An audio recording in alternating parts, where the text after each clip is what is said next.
Every night when you fall asleep, you disappear. Not completely, of course, but the logical, rational you that makes decisions and plans, that person switches off and someone else takes over.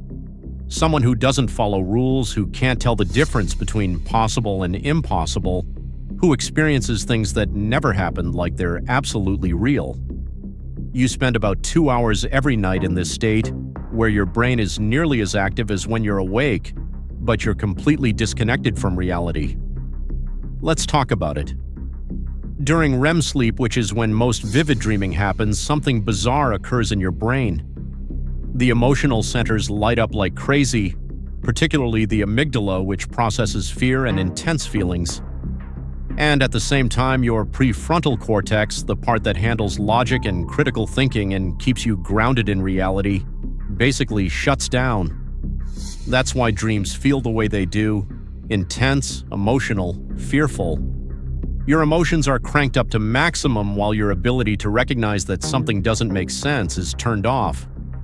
So when you're in a dream and suddenly you're back in high school even though you're 40, or your dead grandmother is sitting at the kitchen table like nothing happened, or you see you can fly but only if you swim through the air, you just accept it. It seems completely normal in the moment because the part of your brain that would say, "Wait, that's impossible," isn't working. And it's not just you. Animals apparently dream too, which raises all kinds of questions about what consciousness actually is and what dreams mean. When dogs dream, you can clearly see them twitching and moving their paws like they're running in their sleep. Rats have been shown to dream about mazes they ran during the day, and it even gets weirder when you realize octopuses dream too. So what's the point exactly? Why do our brains spend 2 hours every night creating elaborate scenarios that aren't real? Scientists have been asking this question for decades, and the honest answer is we're still not entirely sure. There are theories, though, lots of them. One idea is dreams help process and consolidate memories. Sleep, particularly REM sleep, seems to be when your brain sorts through everything and decides what's worth keeping.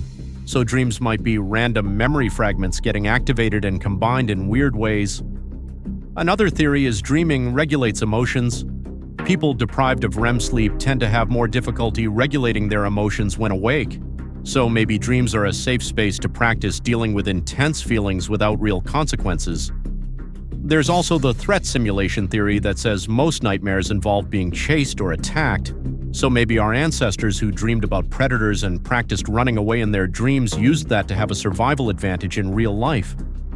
Because if you could run through dangerous scenarios nightly without risking your life, that would be useful when you really needed to survive an attack. Then there's the problem-solving theory. In 1865, there was a German chemist named August Kekule who struggled with defining benzene's molecular structure. Then one night he dreamed of a snake eating its own tail. When he woke up, he realized from that dream that benzene must be a ring, not a chain. That's how that dream solved years of frustration for him.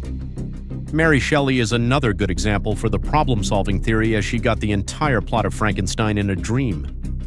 At 18 years of age, staying at Lord Byron's villa after telling ghost stories, she had a vivid nightmare about a scientist horrified by the life he'd created. When she woke up, she started writing immediately. Paul McCartney heard Yesterday in a dream. He once said he thought he was plagiarizing something he'd heard before. But as we've come to find out, the song was completely original, and his brain had composed it while asleep. But here's where it gets really interesting. Some people can become aware they're dreaming while the dream is still happening. Lucid dreaming, it's called. And not only can they recognize they're in a dream, but they can sometimes control it, change the scenario, fly around, summon people or objects, basically rewrite the dream as it unfolds, and it is a learnable skill you can practice to increase your chances of becoming lucid in dreams. Reality checks during the day, keeping dream journals, using certain supplements, and maintaining specific sleep schedules are techniques people use to get really good at lucid dreaming regularly. It allows you to use your dreams intentionally, exploring and manipulating them however you'd like. Another use for dreams is therapy. People with PTSD usually have recurring nightmares through which they access imagery rehearsal therapy. Imagery rehearsal simply means you deliberately rewriting the nightmare while you're awake. You can change the ending, make it less frightening, and give yourself control. Rehearse this new version repeatedly, and over time, many find their nightmares becoming less intense or stopping entirely because you've edited your dreams in real life. We've heard that dreams also help with grief. People who've lost someone can often dream about them, and while it may be painful, it's comforting eventually. The person in the dream isn't actually who you lost, it's your brain's reconstruction. But the comfort is real, even if the experience isn't. There's also this paradox where dreams are simultaneously meaningless and significant. Sometimes dreams are random neural firing, memory fragments, or brain maintenance. They don't predict the future or contain hidden symbolic messages, they're just meaningless, like dreaming about teeth falling out or seeing yourself on stage singing with Rihanna. Nonetheless, dreams clearly affect us. They change our moods, they help us process trauma, and they help us solve problems we couldn't solve awake. They also inspire creative works. Athletes have been known to mentally rehearse in dreams and improve their real-world performance off those dreams. So maybe the question isn't whether dreams are real or meaningful, maybe the question is what you do get out of them. We spend roughly a third of our lives asleep and a decent chunk of that time dreaming, and we still don't really know why. We have theories, but no consensus. We don't know why evolution preserved dreaming across species, why some remember dreams in detail while others rarely do, or why we can become conscious within dreams and manipulate them. Whatever the case, we can agree that dreams might not have one single purpose. They might be doing several things at once: memory consolidation and emotional regulation and creative problem solving, all happening in that chaotic neural soup. What keeps us thinking about this, however, is what dreams tell us about consciousness. Because when you're dreaming, you're conscious but not conscious of reality. You're experiencing things, making decisions, feeling emotions, but none based on actual sensory input. It's all internally generated. Which raises the question, how much of your waking consciousness is also internally generated? How much of reality is actually your brain's interpretation rather than direct observation? Dreams blur the line between real and imaginary in genuinely unsettling ways. They're proof your brain can create entire worlds without external input. And if it can do that while you're asleep, what's it doing while you're awake? It's a conundrum that makes you think maybe dreams aren't separate from reality.